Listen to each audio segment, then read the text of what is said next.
தமிழகத்தின் அடுத்த முதல்வர் இவர்தான். அடுத்து ஆட்சி அமைக்கப் போவது யார்? பிபிசி வெளியிட்ட புதிய கருத்துக்கணிப்பு முடிவுகள்.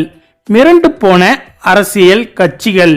அதாவது தமிழகத்தில் சட்டமன்ற தேர்தல் களம் சூடு பிடித்துள்ள நிலையில் பிரபல செய்தி நிறுவனமான பிபிசி நடத்திய விரிவான கருத்துக்கணிப்பு முடிவுகள் அரசியல் வட்டாரத்தில் பெரும் பரபரப்பை ஏற்படுத்தியுள்ளது. 234 தொகுதிகளிலும் மேற்கொள்ளப்பட்ட இந்த ஆய்வின் முடிவுகள் தற்போது வெளியாகியுள்ளது. இந்த கருத்துக்கணிப்பின்படி தமிழகத்தில் திமுக தலைமையிலான கூட்டணிக்கே மீண்டும் ஆட்சி அமைக்க வாய்ப்புள்ளதாக தெரிகிறது. மொத்தமுள்ள 234 இடங்களில் 163 தொகுதிகளில் திமுக கூட்டணி வெற்றி பெறக்கூடும் என்று கணிக்கப்பட்டுள்ளது.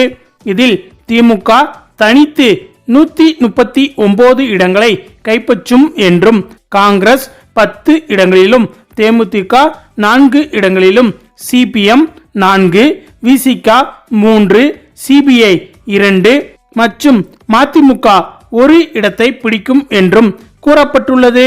மறுபுறம் பிரதான எதிர்க்கட்சியான அதிமுக தலைமையிலான கூட்டணி 51 இடங்களில் வெற்றி பெற வாய்ப்புள்ளதாக தெரிகிறது. இதில் அதிமுக தனித்து 44 இடங்களிலும், பாமக, அமமுக, பாஜக ஆகியவை தலா 2 இடங்களிலும், புரட்சி பாரதம் 1 இடத்திலும் வெற்றி பெறக்கூடும் என்றும் இந்த ஆய்வுகள் தெரிவிக்கிறது. புதிதாக களமிறங்கியுள்ள விஜயின் தமிழக வெற்றிக் கழகம் 3 தொகுதிகளில் மட்டுமே வெற்றி பெற வாய்ப்புள்ளதாக தெரிவிக்கப்பட்டுள்ளது. குறிப்பாக விஜய் போட்டியிடும் பெரம்பூர், திருச்சி கிழக்கு மற்றும் ஆர்கே நகர் ஆகிய தொகுதிகளில் தாவேக முன்னிலையில் இருப்பதாக கூறப்படுகிறது. அதே வேளையில் தமிழகத்தின் 17 தொகுதிகளின் முடிவுகள் யார் பக்கமும் சாயாமல் இழுபறியில் இருப்பதாகவும், இது இறுதி முடிவுகளில் மாற்றத்தை ஏற்படுத்தக்கூடும் என்றும் இந்த சர்வே சுட்டிக்காட்டுகிறது. மேலும் அக்னி நியூஸ் சர்வீசஸ் என்ற நிறுவனம் தமிழ்நாட்டில் உள்ள 234 தொகுதிகளிலும் கருத்து கணிப்பு நடத்தியது. அதில் 2026 சட்டமன்ற தேர்தலில் 178 இடங்களை கைப்பற்றி திமுகவே மீண்டும் ஆட்சி அமைக்கும் என்று தெரிவிக்கப்பட்டுள்ளது.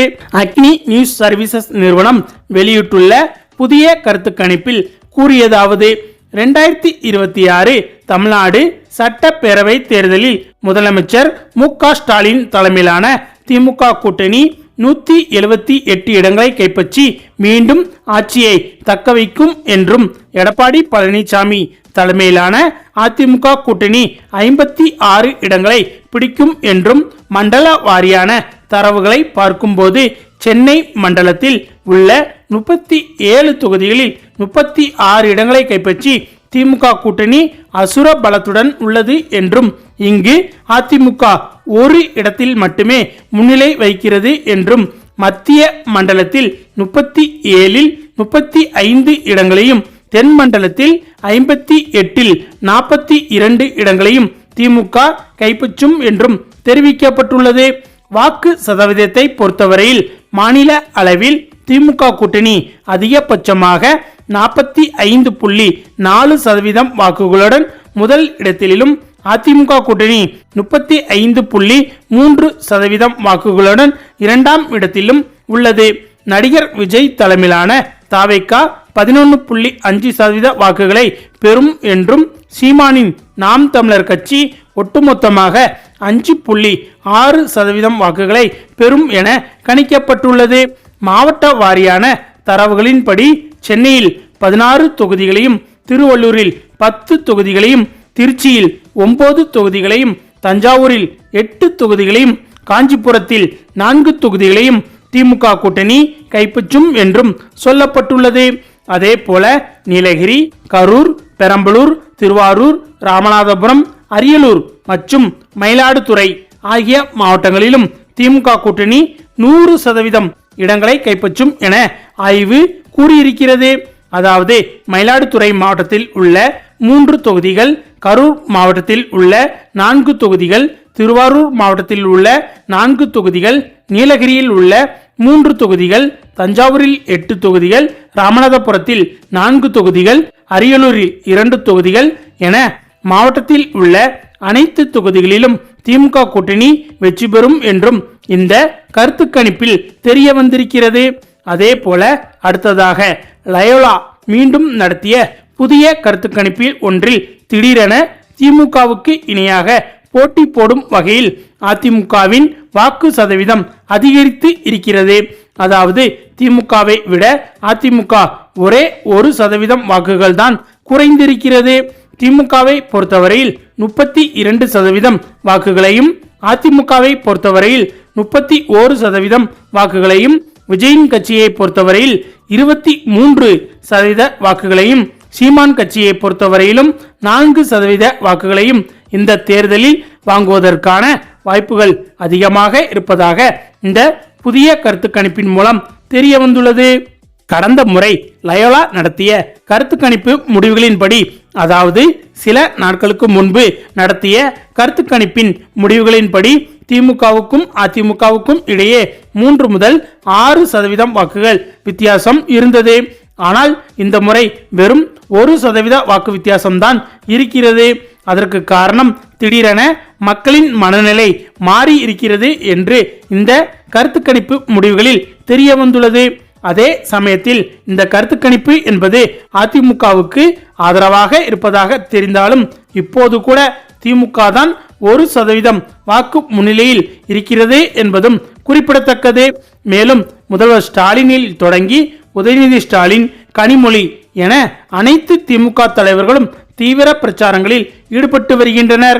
அதே போல இன்னும் சில அறிவிப்புகளை திமுக கூடுதலாக அறிவிக்கும் என்ற எதிர்பார்ப்பும் இருக்கிறது. எனவே இத்தகைய விஷயங்கள் என்பது திமுகவுக்கு இன்னும் கூடுதலாக வாக்கு சதவீதத்தை அதிகரிக்கும் என்றே தெரிகிறது. அதே சமயம் அதிமுகவை எடுத்துக்கொண்டால் இப்போதும் அதிமுக பாஜகவுக்கு ஆதரவான முடிவுகளைத்தான் எடுத்து வருகிறது. எனவே இந்த ஒரு விஷயம் அதிமுகவின் வாக்குகளை இன்னும் குறைப்பதற்குத்தான் அதிக வாய்ப்புகள் இருக்கிறது. எனவே என்னதான் இப்போது வந்த கருத்து கணிப்பு ரிசல்ட்டில் திமுகவை விட வெறும் 1% தான் அதிமுக பின்தங்கி இருப்பது போல தெரிந்தாலும் கூட திமுகவின் பிரச்சாரங்கள் மற்றும் புதிய அறிவிப்புகள் மூலம் திமுகவின் வாக்கு சதவீதம் மிகப்பெரிய அளவில் அதிகரிக்கும் என்றுதான் அரசியல் விமர்சகர்கள் கூறி வருகின்றனர். இன்னும் தெளிவாக சொல்ல போனால் தற்போது 100 கருத்து கணிப்புகள் வெளியாகிறது என்றால் அதில் 70% கருத்து கணிப்பு நிறுவனங்கள் திமுக தான் அடுத்து ஆட்சி அமைக்கும் என்று கூறுகின்றன.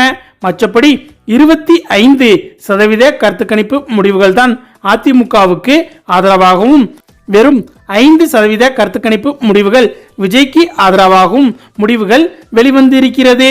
ஓகே ஃப்ரெண்ட்ஸ், இந்த கருத்து கணிப்புகள் முடிவுகளை பற்றியும், திமுக மீண்டும் ஆட்சி அமைக்குமா என்பது பற்றியும், விஜயின் தாவேகா எத்தனை இடங்களில் வெற்றி பெறும் என்பது பற்றியும் உங்களுடைய கருத்துக்களையும் மறக்காமல் கமெண்ட்ல சொல்லுங்க. மேலும் இந்த வீடியோ பிடிச்சிருந்தா லைக் பண்ணுங்க, ஷேர் பண்ணுங்க, நம்ம சேனலை மறக்காம சப்ஸ்கிரைப் பண்ணுங்க. தேங்க்ஸ் ஃபார் வாட்சிங்.